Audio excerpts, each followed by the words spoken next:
Другі этап Кубка Беларусі па крос-кантры гонкам па бездарожжы таксама прайшоў у Магілёве. Лепшага вызначалі па дыстанцыі. Хто больш праехаў за адпаведны час, той і станавіўся пераможцай.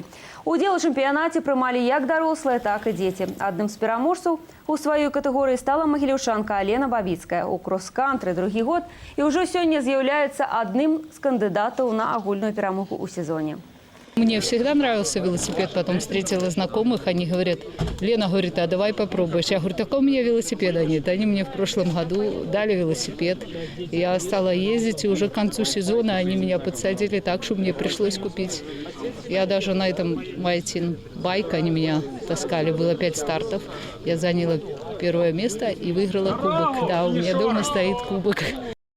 На гэтым наш выпуск завершаны. Добрага вам настрою і да сустрэчы.